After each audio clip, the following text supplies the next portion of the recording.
Welcome to Digging Deeper with Backyard Farmer. I'm your host, Kim Todd, and on Digging Deeper, we have in-depth discussions with extension and industry experts about those important landscape topics. Tonight, we are talking about vegetables.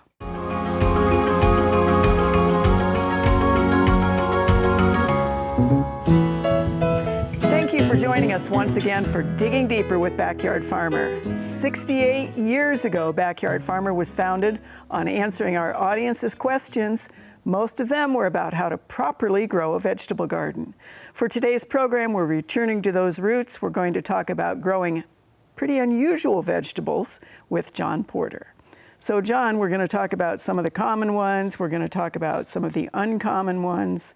We're going to talk a little bit about it's middle of August. We've started talking about fall gardening on Backyard Farmer. Right. And I know you're getting a lot of questions in the extension offices about fall gardening. So where do you want to start?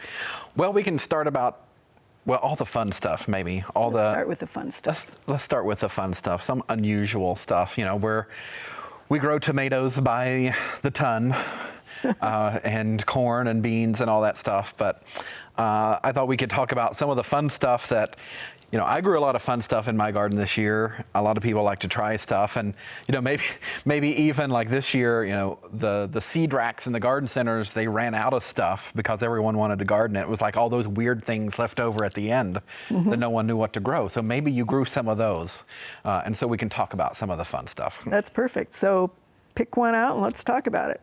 Let's pick that yellow thing. Let's pick this yellow thing. So here are the yellow things.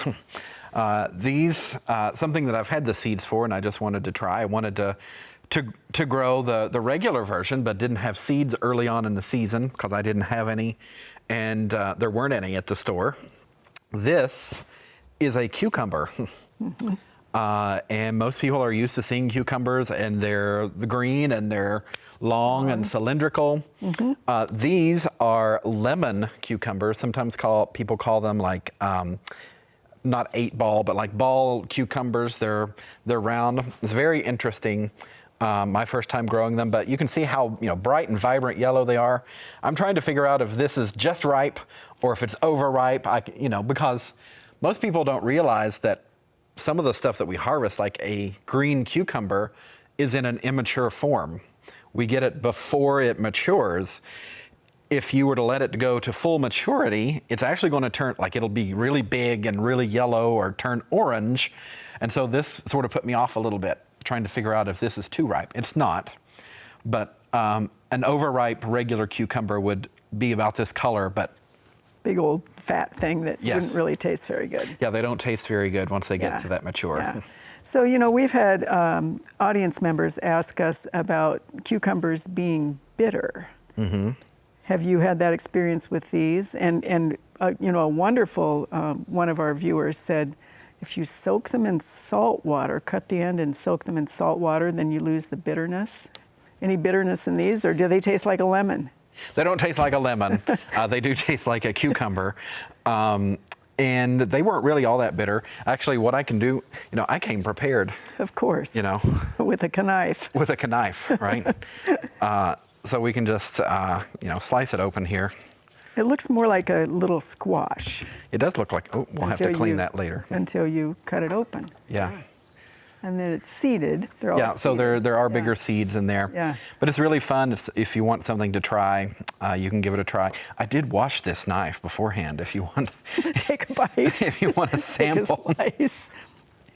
Yeah, perfect. So there we go. So that's fun. And the fun thing about these is that they're almost, they can get a little bit bigger.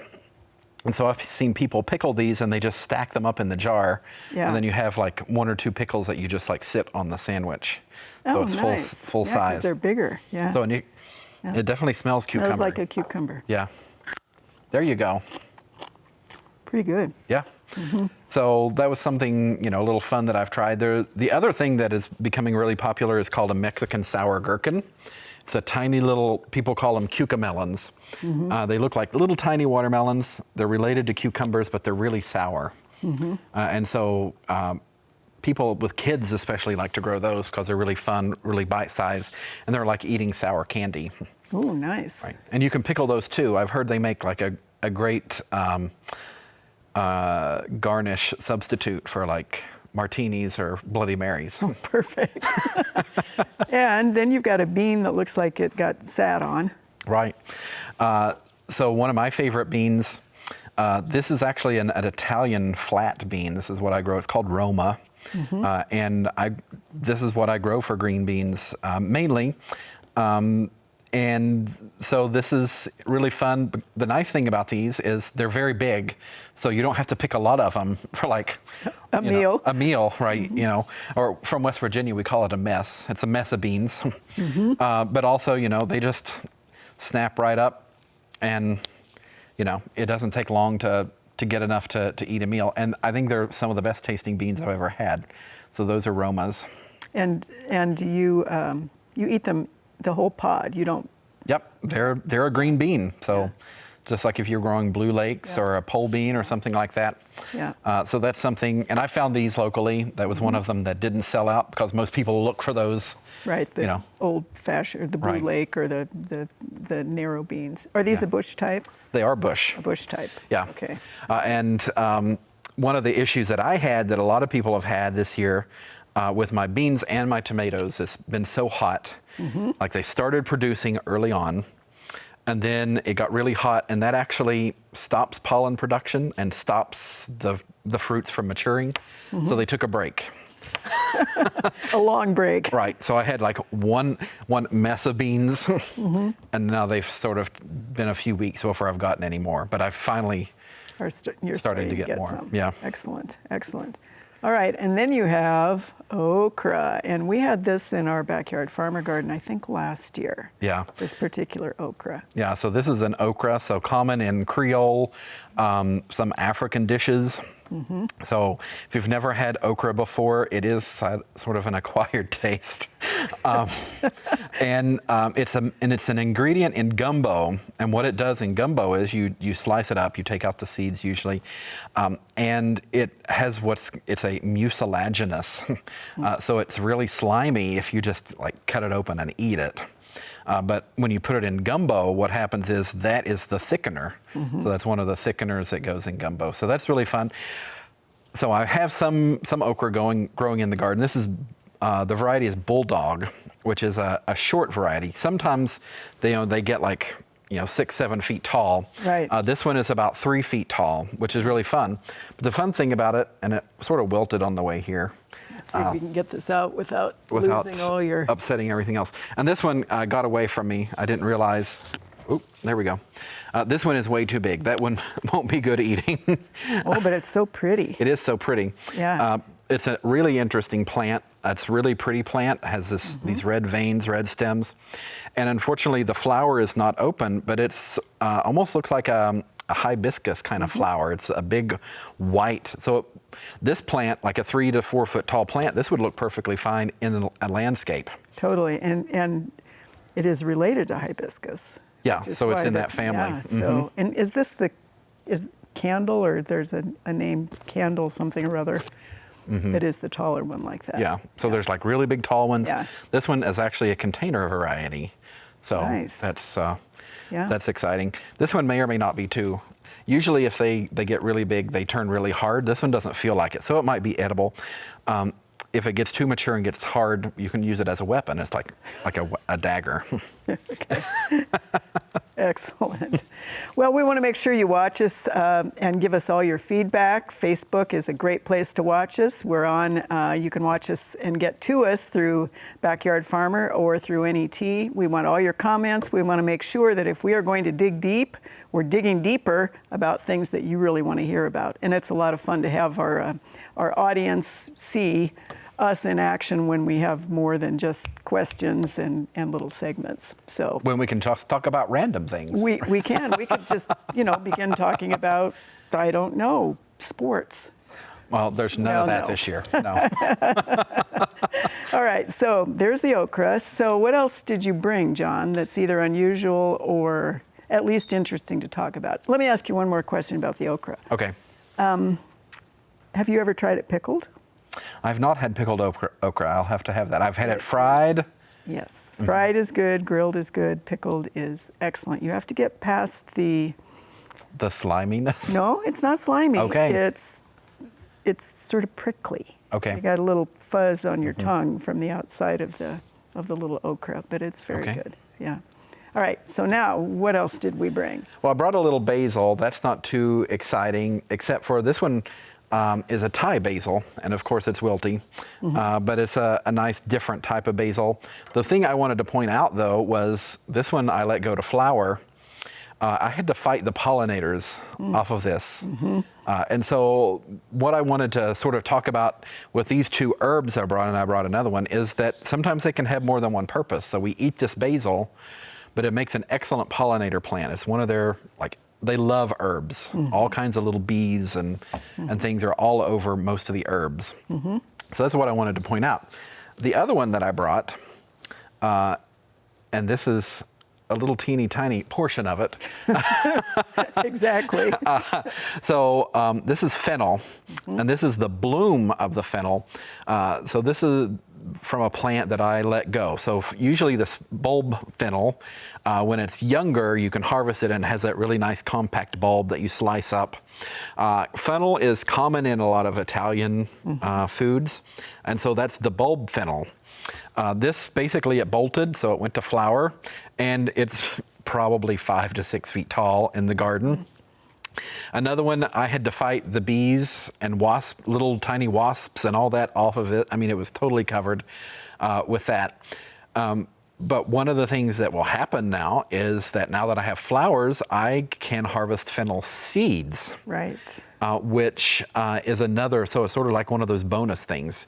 You know, you harvest most of it when it's young to do the bulb, and you know, you saute it up or add it to a sauce or something. And now I'll have the fennel seeds, which are also very common in Italian cooking. You might find them a lot in Italian sausages or Italian sauces, those little sort of like licoricey tasting. That's what the taste is. Right. And I love it. I love adding it to Italian stuff. So I let these sort of go to flower so I can collect the seeds. Well, and doesn't fennel reseed itself pretty aggressively? Not quite as aggressively as dill, but Yeah. it can. So if you're lucky and you get it started once, you might have it again. Maybe Yes. not where you want it. Right. Many happy returns on those. Exactly. So yeah, we'll Yeah. probably have plenty in the garden for Exactly. years to come. Yeah, exactly. And it is a beautiful plant. I mean, It it's is. got a great texture. So you've got the bold texture, you've got edible things, the basils. Again, people can get basils in all different flavors. And I know that one of our master gardeners one year, her basils went to flower. She infused vinegar. So she had it was really a pretty jar. It had the flowers of the basil in the vinegar jar. Oh yeah, there's many. Yeah. There's a cinnamon basil, there's Thai basil, there's all kinds of flavors. So it's really fun to experiment. Exactly. All right, so if people want to experiment, it's probably a little late this fall, but let's talk about what still can happen in the fall, but what should they do, especially if they're a first-time gardener or new to unusual? What should they do now so they can do it next year? Right. So in the fall, we do have fall gardening, and you could still do like the leafy greens and root vegetables like turnips, beets, carrots, that kind of stuff. And garlic, you'll plant garlic mid-October. I tell people to plant it when you need it for Halloween for the vampires. That's the way to remember. But if you're not going to do that, we have a lot of first-time gardeners or returning to gardeners this year. So what do you do in the fall? So that's cleaning up all the stuff from the garden, all the, tomato plants and all those plants that could have had diseases. You want them out. So you want to remove those. And not in the compost. And not in the compost if they have disease. That's one of my struggles. We were doing so well, I didn't have a drop of any disease in the garden. And then we got that week of like the nice cool temperatures with the dampness, and now it's like disease everywhere in the garden. That can't go in the compost. So clean that up, take everything out. You can add compost, add some amendments to the soil. It's also a good time to soil test. And the reason being is that you can soil test in the fall and do any amending that you need. Maybe not the nitrogen, which is like it goes away quickly, but if you want to add compost or other fertility, it's a good time to do that. Then one of the worst things you can do for your vegetable garden is leave the soil naked. You don't want to leave the soil naked. So we prefer that you think about a cover crop if you're not doing like I have some beds that will have vegetables on them until they're killed by winter. Sure. But cover crops, you'll want to think like ryegrass, some of those oats, some of those winter grasses, or do at least a mulch on it. Cover it with shredded leaves or straw or something so that you can protect that soil from erosion over the winter. Those are some of the big steps that you want to take. Right. So if people do want to get a soil test, where and how do they do that? So there are labs all across the state in different cities. I know in Omaha we have Midwest Labs. We send people there. I know there's a lab or two here in Lincoln, and there's a few others across the state. So really it's about, connecting with your local extension office, and they can tell you where's the best for your area, because then you could, you can mail them in. Sometimes you can drop them off in person. But you definitely want to do that. And we recommend the labs versus the at-home kits, because those are so variable. And also the soil types that we have require different tests to get the right test. So that one that you buy at the home garden center is like the very general that isn't great for any soil. Right. So that's what you would do is contact your local extension office. They can tell you where to go locally. Excellent. All right. So in the era of catalogs, real ones, they always came in, November, December, January. And of course, gardeners immediately went through and figured out so you could rapidly order seeds. Is the online ordering of seeds starting earlier, or should people expect, okay, it's close to Thanksgiving, it's October, we better be ordering seeds for spring? What are you going to tell people about that? I would probably tell people now to order as early as you can. Yeah. You're right. A lot of times sometimes it was January. Like I remember getting all these catalogs. I got, that was one thing that led me to gardening is we got all these gardening catalogs, and I would sit and plan my dream garden as a, 4 or 5 or 6 year old.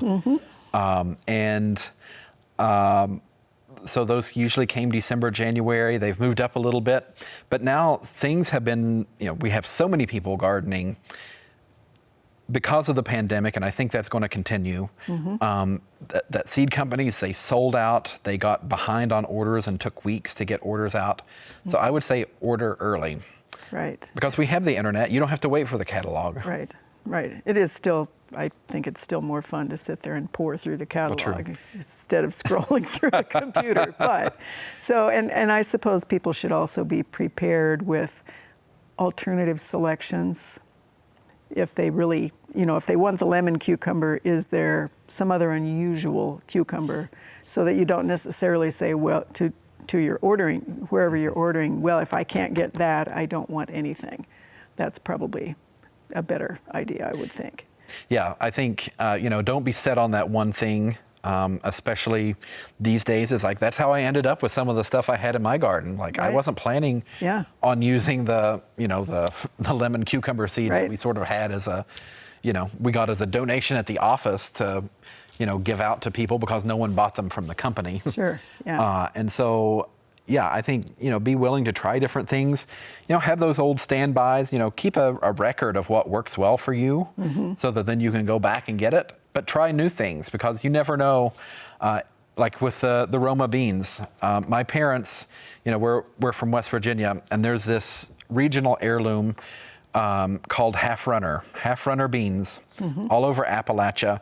That's the only bean that exists in Appalachia. They're horrible. They taste good. They have a great taste, but they have to be strung. Like they're tiny little beans, and you have to sit and string all of them. Yeah. And I introduced them to Romas, and now they grow more Romas than they do half runners, and it's like sacrilege. Like they're going against like the religion of Appalachia with these. So there you are. That's one of the really good reasons to try something Yes, different. you never know what you're going to find. Exactly. Well, that is all the time we have for Digging Deeper with Backyard Farmer. And of course, we want to say thanks to John for coming in and sharing all that interesting expertise. We'll be back next time with another in-depth landscape discussion. Do be sure to watch Backyard Farmer every Thursday live at 7 p.m. Central on NET. Thanks for Digging Deeper with Backyard Farmer.